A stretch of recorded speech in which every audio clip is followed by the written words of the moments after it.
Pemerintah Provinsi Banten berencana melakukan relokasi atau evakuasi pada masyarakat yang terdampak paparan radioaktif cesium-137 di Cikande, Serang. Dan untuk mengetahui perkembangannya, kita sudah terhubung dengan Irin Wardani yang berada di Cikande, Serang. Irin, bagaimana proses evakuasi terhadap warga yang terdampak cesium-137?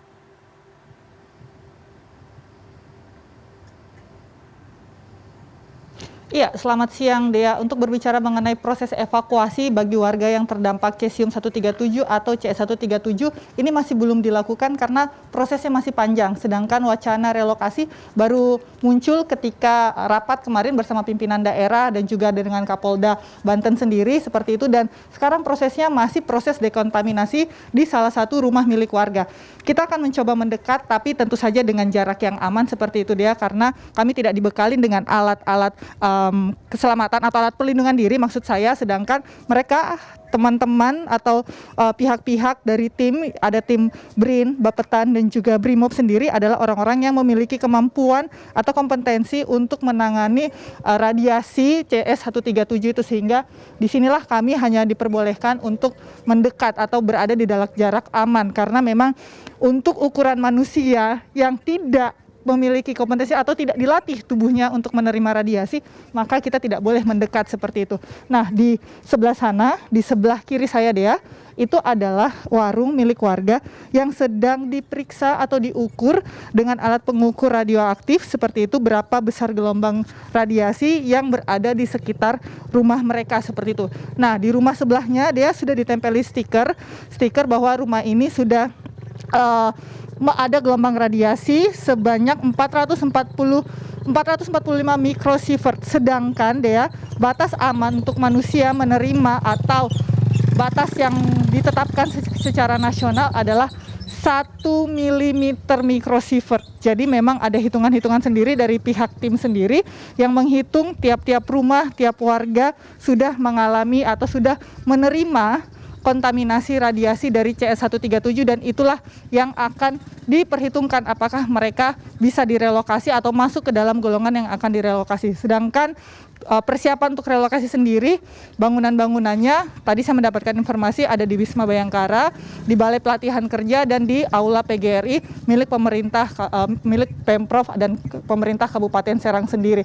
Namun warga sendiri saya belum sempat berbincang Dea karena jujur kami tidak diperkenankan untuk berada berlama-lama di wilayah-wilayah yang sudah ditempelin stiker seperti itu, karena sekali lagi badan kita itu tidak memiliki kemampuan untuk menerima radiasi dalam waktu lama. Bahkan tadi saya sempat duduk bersama petugas di situ, kurang dari 5 menit kami disuruh menghindar atau berada di tempat yang jauh, dan jarak dengan mobil kami itu sebenarnya masih belum juga ditergolong aman karena radiasinya juga ini bisa melalui airborne atau udara, makanya kami diminta untuk menggunakan masker dan juga melalui air seperti itu, sehingga memang proses dekontaminasi ini akan membutuhkan waktu yang lama. Tapi Dea, tadi saya mendapatkan informasi sendiri, targetnya sudah seharusnya selesai sebelum puasa, karena sebentar lagi dalam hitungan bulan masyarakat Indonesia akan menjalani ibadah puasa sekitar bulan Maret seperti itu Dia.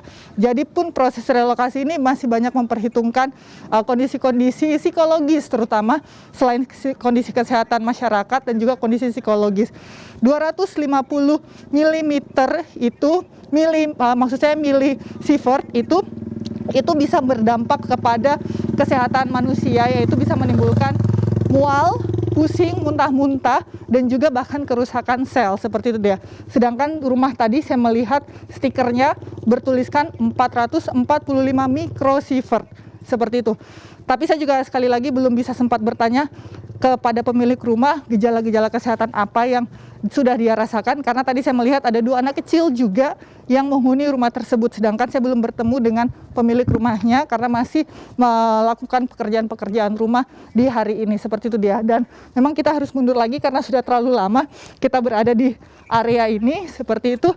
Dan sekali lagi dari tim Brimob sendiri tadi juga sudah menjelaskan berapa untuk berada di wilayah kontaminasi sendiri atau yang terkontaminasi radioaktif itu ada batas waktunya. Mereka ada batas waktunya untuk masing-masing tim itu tidak boleh lebih dari 1 jam dan harus bergantian seperti itu dia. Dan juga memang ada peralatan-peralatan yang sudah disiapkan selain pengukuran gelombang radioaktif dan juga alat baju sendiri, baju yang tadi Anda bisa lihat baju putih dan juga sepatunya untuk menghindari radioaktif atau menghindari radiasi dari radioaktif CS137.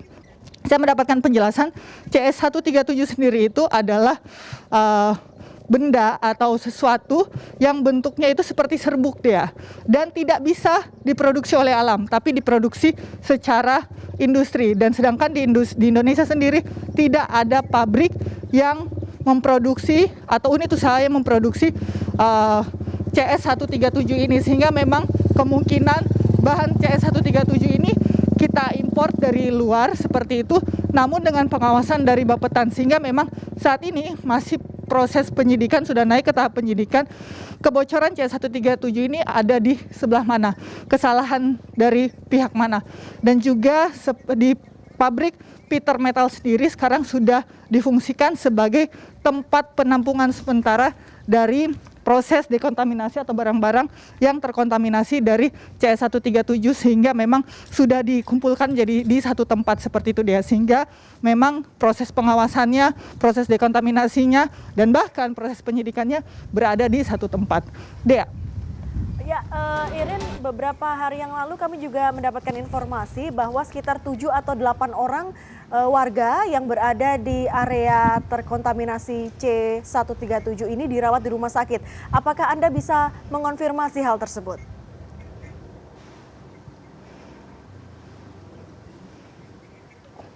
Iya Dea, untuk mengenai warga sendiri yang sudah terkontaminasi, kami belum mendapatkan informasinya, tapi kami sudah mendapatkan informasi tentang 9 orang pekerja dari pabrik Peter Metal tersebut yang sudah terkontaminasi atau sudah mendapatkan perawatan khusus sampai saat ini di bawah naungan Kementerian Kesehatan dan juga Dinas Kesehatan di Pemprov Serang, Banten ini seperti itu, karena sudah terkontaminasi dengan CS137. Namun mereka tidak dirawat di rumah sakit, melainkan mereka dirawat jalan seperti itu dengan mengkonsumsi obat-obat yang sekali lagi dia obat-obatnya itu juga saya mendapatkan informasi tidak diproduksi di Indonesia. Kita harus membelinya dari negara luar, salah satunya dari Singapura, untuk kemudian mengobati 9 orang pekerja. Kalau untuk warga sendiri yang dirawat akibat radiasi radioaktif CS137 ini, kami belum mendapatkan informasi sama sekali dari petugas lapangan. Memang tidak bisa memberikan informasi apapun, kami hanya bisa melihat cara mereka bekerja, bahkan memberikan penjelasan apa yang sedang mereka kerjakan juga itu tidak bisa, karena memang sudah kesepakatan dari tim di lapangan bahwa mereka tidak bisa memberikan keterangan apapun kepada media, hanya melalui Satgas yang saat ini dipimpin oleh Kemenko Pangan dan juga ketua hariannya atau kepala hariannya dari Kementerian Lingkungan Hidup.